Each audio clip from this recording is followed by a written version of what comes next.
Have you ever wondered what your life would be like if you had a second chance? Are you willing to take a gamble, open your heart, and change your thoughts and perspective for a new chance at life? Welcome to the Wisdom Café. I'm your host, Arthur Tassinello, a relationship and leadership coach and mentor. Join me each week for insights into how you can have more love, happiness, peace, and abundance in your life without giving up who you are.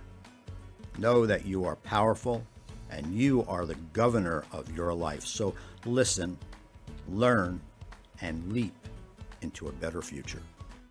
Done. Hi, welcome to another week of the Wisdom Cafe. I'm Arthur Tassinello, and today I have with me my sister Michele Landers, who's a board-certified crazy person, hypnotherapist, Life coach. and she's an author as well. And we're going to talk about a few things today, but more about Mother's Day and our mothers. And I like to, this is so great. So my now deceased mother-in-law used to say when Mother's Day rolled around, she goes, "To the mothers that bore us and still do." Oh, wow. So that's funny. Yeah, that is funny. And you have to take it with a grain of salt. Yeah. So today, yes, let's talk about mothers a little bit. And Michele, Hello. say hi to everybody. Hello. We see our parents differently, don't we? I would say so. I would say we see our parents. I think there are similarities. Yeah. But there are things that we saw, that we witnessed, that definitely changed our perception on both our parents. Right.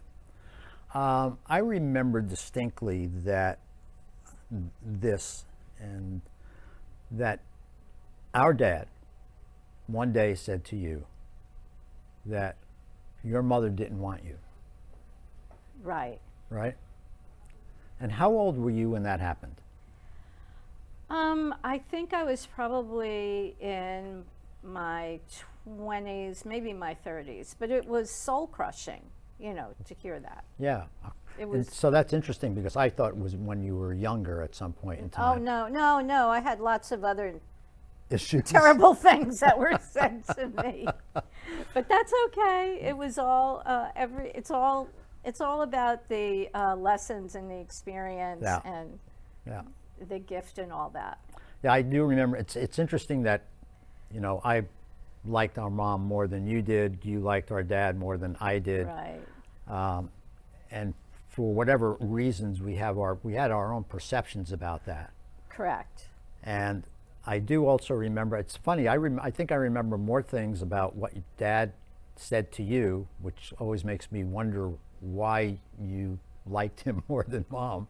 But like when you were young and you were I remember you as being a great artist.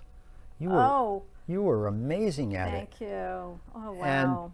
And I remember Dad like correcting you or saying that I don't remember exactly. What did he say? Okay, so this is the interesting part. So why did I lean towards Dad more? That's it. I leaned towards him more, number one, because he wasn't around a lot. That's true. So honestly, that was one of it. Right. One of the reasons he wasn't as at times. Oh gosh, I got to be careful about this word. I want to say the word brutal. It's not that my mother was, very critical of me. Our mother was very critical of me.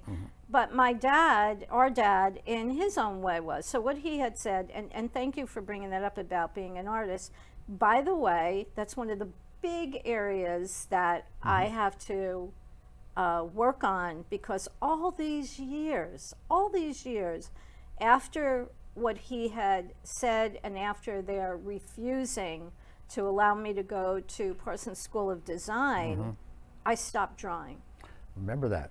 Yeah. I just stopped. And recently I picked up a artist's book and some charcoal pencils, and I'm going to get back into it. So the bottom line was my dad, I had done a portrait of my boyfriend at the time, and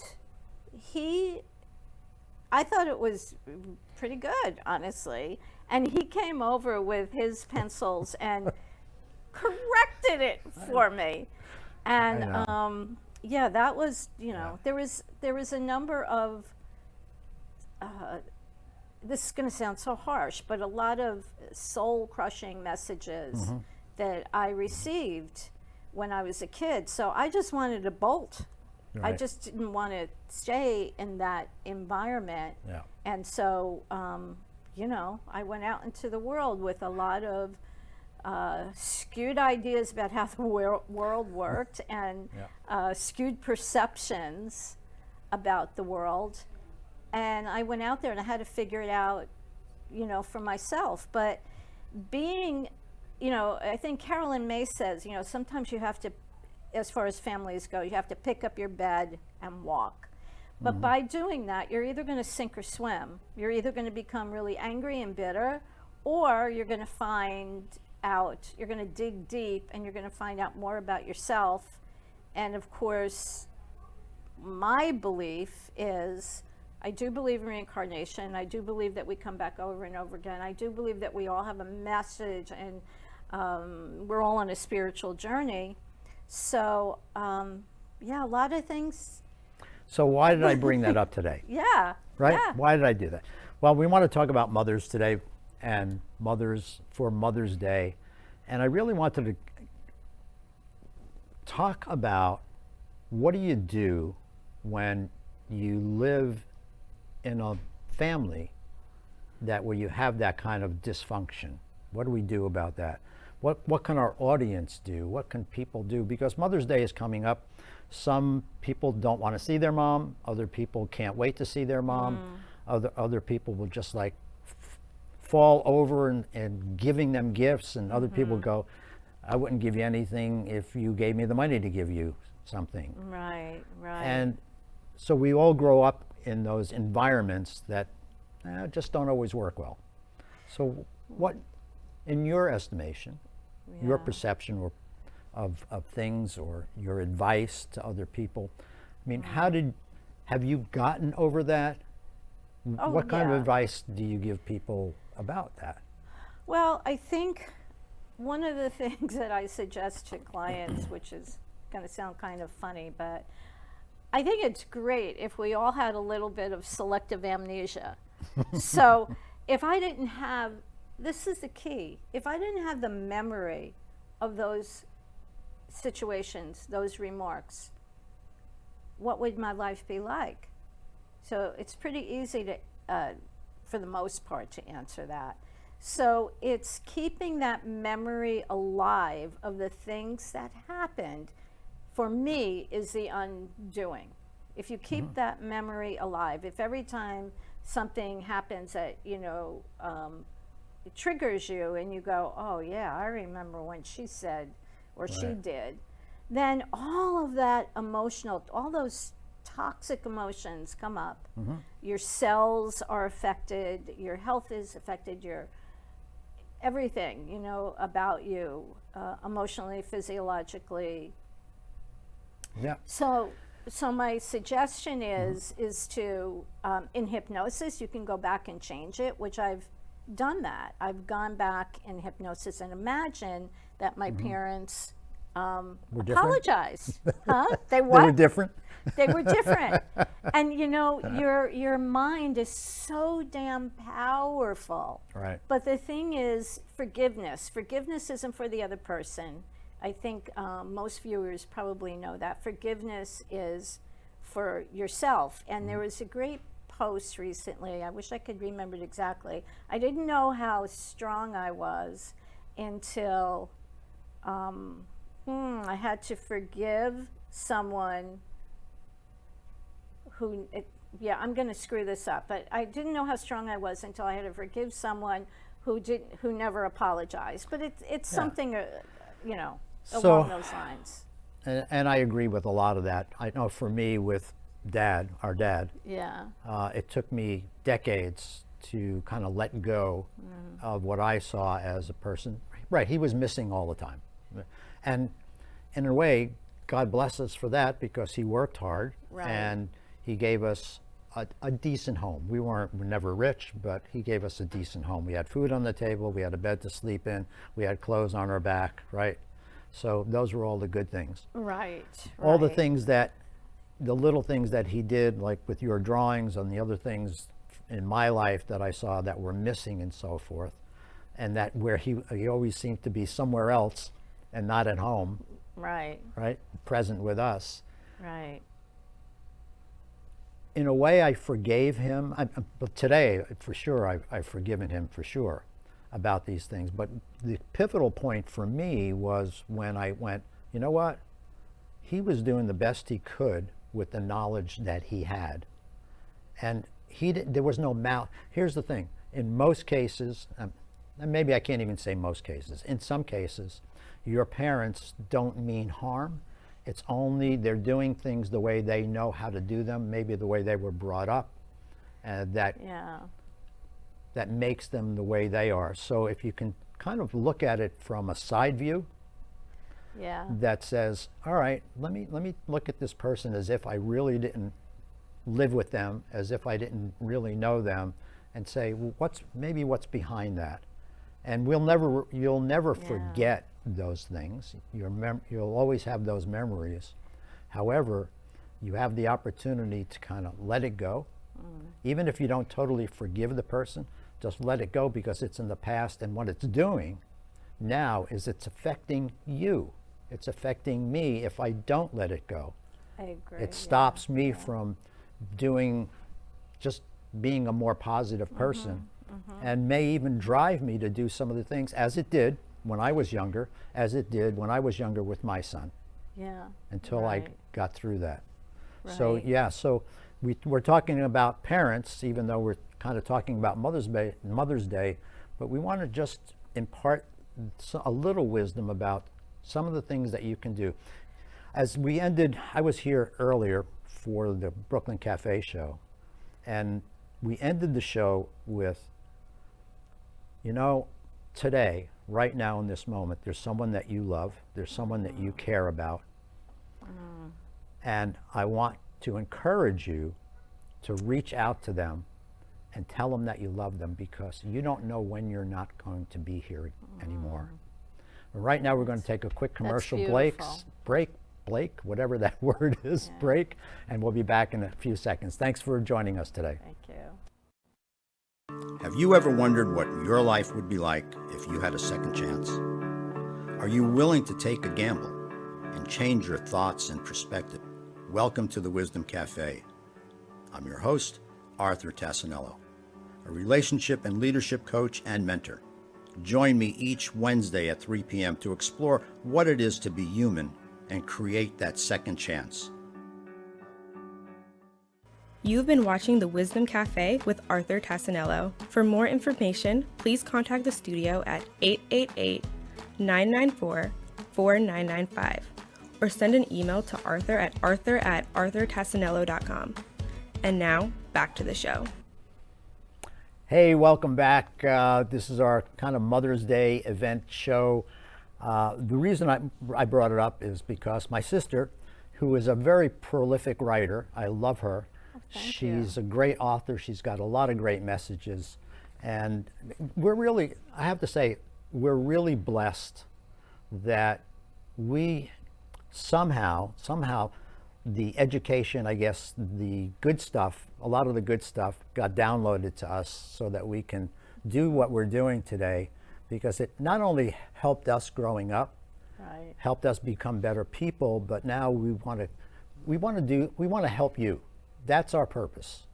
And it's so weird in a way that we both love a lot and we want to help a lot of people. And I hope that maybe you, after the show at some point in time, you reach out to one of us if you really need something. But I'm going to just read a little bit of this. So Mother's Day can bring out different emotions in people. There are mothers who have lost children, single mothers raising children on their own, mothers who are separated from their children, women who yearn to be a mother, men who are mothers to children, grandmothers who are raising grandchildren, and mothers who have lost their own mother. I bring this first part up because, as my sister says, the relationship between child and mother, and especially a woman and her mother, is so powerful. It affects everything from your health and self-esteem to all your relationships. Yes. And you know, you touched on this before, Michele, a little bit, is that when we don't get centered and we don't let go or forgive, it becomes toxic to us, not just mentally, but physically. Right. Physically, Right. it affects us in so many ways. We get back to helping you see your mom or even your dad or anyone else in a different way, right? So do you want me to read the rest of what I wrote, that little bit about Mom? Yes, please do. I mean, yeah. Yeah. Yeah, because Mother's Day was always, in the past, a trigger for me. And this was my latest newsletter, but, okay, you read about, I read just this first part up here. okay. So I lost my own mother. Our mother. Yes, that's right. I'm sorry. We lost our own mother over 30 years ago now. It was right? 1981. Yep. So that's Right. 40 years. Wow. Yeah. I'm that old? Well, we are older, Okay. without a doubt. We're older. But she was only 62, I'm sorry. No, she was 61. 61? She didn't hit 62 Okay, yet. yeah.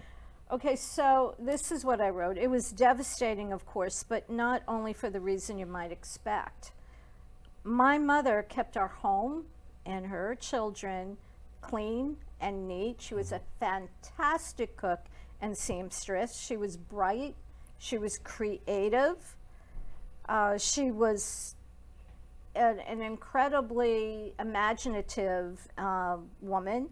And I'm grateful. I'm really grateful for the fact that I inherited some of her talents. But what I longed for and what my heart ached for and what eluded me was the emotional support and the validation and the connection, that sacred bond that binds mother and daughter, or mother and children. The kind of relationship that I like to think, although we could call Alicia up and ask her how she feels about that, the kind of relationship that I do think That's that, Michelle's daughter, Alicia. yeah, that I believe I have with my daughter. So emotional abuse and neglect is not a one generational event, and that's important to know. And if you believe in DNA, and how could you not believe in DNA? But what my point is that this gets passed on until somebody stops the insanity.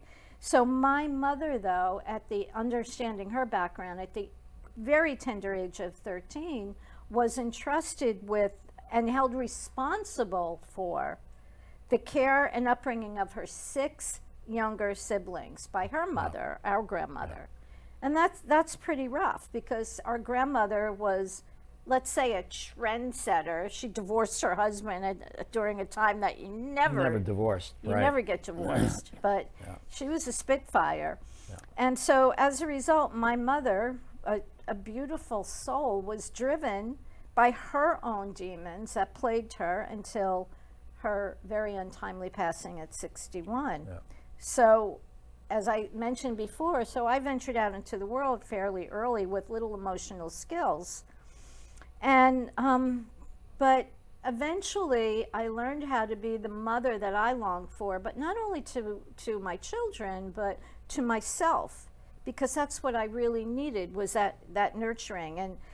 And I think that's important for everyone, to learn how to love yourself first. So the flip side is a beautiful beacon of light, because I believe there is something to learn, a precious offering in the most unlikely situations, if we're open to receive the gift. So eventually, what did it do for me? It led me on a quest to understand life, to understand people, to understand myself, to understand the divine.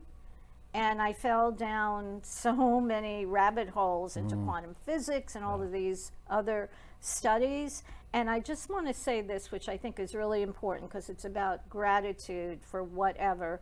Louis Schwarzenberg is known for gratitude. And I don't know if he was a prisoner in Auschwitz or what, but he's incredible. And he talks about gratitude all the time. And this is what he says.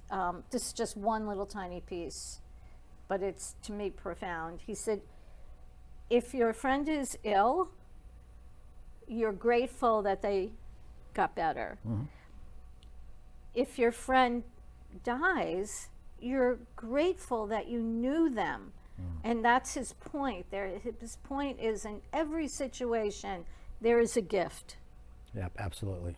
And so the gift for me was, I learned how to essentially get to know myself better. It led me down this path to what I love doing, which is coaching and hypnotherapy. So here we are, right? We've Right. basically gone down the same path in so many similar ways. Brings me to the point of when the show opens up, it talks about second chances. And as I did, like my father did to me and his father did to him, I wasn't the best father to my son, but I got a second chance. 23 years later, Yeah. I had a little girl, and that was my gift, and I am so grateful for that. And not that I'm not grateful for my son, but I learned not to do those things with my daughter. That's the second chance. And when I say you don't have to wait 23 years. Right. You can do it today. You can change where you were going and what you saw or what was brought into your life. You can change that now. You can change it right now in this second, but you have to want to do that.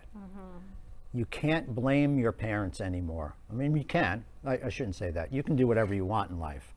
But I would suggest that holding on to that blame isn't going to facilitate a better life for you. You want things to be different. If you wanted your life to be different when you were growing up, then change it now. Don't do those same things maybe with your children or anybody else. You have the opportunity every day when you wake up to make your day a better day. You have the opportunity to smile, to be grateful that you're standing, hopefully that you're healthy. If you're not real healthy, look at it from a viewpoint of, I can get healthier because I have the wherewithal to get healthier. There's so much information out there that you can grab onto to help yourself be healthier physically and mentally and spiritually. You don't have to live the life that you're living if you don't like it right now. You can change. It's always up to you. It's not up to, my sister's not going to change me. I'm not going to change her. We can change each other a little bit by imparting better information, giving us good information, positive information. But the reality is that only you can change you. That's it. Bottom line, there's no other way to do it. Nothing's outside of you. Everything is inside of you, right?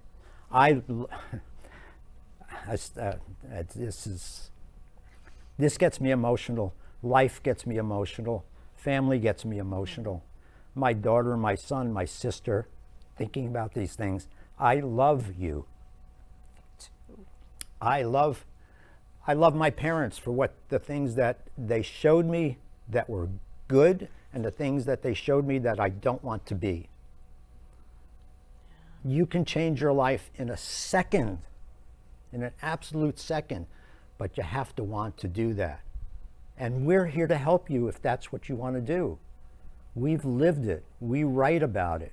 We continue to live it every day. Continue. That's a good point. I mean, Right? I'm always growing, and the blessing, and I know you feel the same way, I think you do at least, about having you know, imparting whatever it is that we learned or we're learning, or you know, the programs that I have, is that when I'm with a client or with a group of people, I'm getting something out of that. Right. It's such a beautiful exchange of energy. Yes. I don't want to stop doing this because it keeps me on my toes, it keeps me digging, it keeps me looking inside Yeah. to who I am. Yep. And you do have a lovely relationship with Anthony now. I do. I have Yeah. a wonderful relationship with Anthony. I have a magical relationship with my daughter. I look at it as whatever's gone on in my life, I've been blessed in a lot of ways. It's not that I didn't have trials and tribulations as we shared with you, and the same thing with my sister. It's not that we haven't had those, but look at life as a blessing that you start to understand and learn more about yourself. Yeah. Learn more about yourself. I'm going to do a quick commercial for me, and this is the book that will help you go deeper. There are questions in here that will unveil to you who you are and what you want to be in your life. Who do you want to be? Who are you? When you start to understand who you are, you can do something about it. And if you really want to do something about it, then invest in yourself. Invest time in doing those things that will promote your goodness in you. And I can't tell you the blessings that you will have with all your relationships. I don't care who it is. And this relates to, we talked about parents, but this relates to your friends and your extended family. It extends to you, the people you associate with. It extends to your peers. It extends out your boss. When you change, things around you change. And that's not the exact saying, but No, I think that's pretty close. Yeah, I think it's right? pretty close. It's all about our thoughts. Our thoughts are everything. Our thoughts create everything. Everything that we do has originated with a thought. Yeah, it has an impact. That's right. So I like this little proverbs. Watch your thoughts because they become your words. Watch your words because they become your actions. Watch your actions because they become your character. Watch your character because it will become your destiny. Everything begins with a thought. As Michele said, nothing gets created without a thought. Nothing. No thought, nothing gets created. That's how the wheel got created. That's how they discovered fire. That's how they discovered anything else to put man on the moon or whatever that is. It started with a thought, and somebody said, I think I can do that. And here's how we're going to go about doing that. So I think the key here, and you just outlined so many wonderful suggestions here, and it's about letting go of those toxic thoughts. Whatever you have to do to let them go, and be grateful for everything in your life. And I know that's a tough one for some people to swallow. Sure. But I can promise you there's a gift in everything. And do what you love. If you love to make ice cream, then be the best damn ice cream maker and they will come. That's There's right. no lowly or lofty goals in life. We're in this together for a reason, to help and support one another. I always say that everybody's in the middle. Literally in the middle. Because when I say in the middle, you're in the middle of young and old. You're in the middle of thin and heavy. You're in the middle of rich and poor. Everybody's in the middle someplace. Yeah, there's somebody out there that's the richest, and there's somebody out there that's the poorest. But most of us are right in this middle ground somewhere. Right. So be grateful for what you have. Every day, whatever I have a home, I have a bed, I have food on the table, I have a car, and I have a lovely, loving family, and I love people, and I know people love me. I don't need anything else. Yeah. And I'm not rich. I'm not the guy at the top for sure, not even close. But those are the things. Just be grateful for those little things, and you'll see how magically your life can change. I want to thank you, my lovely, beautiful sister. I love you. For being Thank here you. today. Thank you for inviting me here today. This was It's a treat good topic. for me. Yeah. And for me too. This Yeah. is a great topic for Mother's Day. Really. So until next week, I say pick up the phone, call somebody you love. They want to hear your voice. You know it's been too long between having them know how much you care about them, because you do not know when your last minute will be here. So God bless everyone.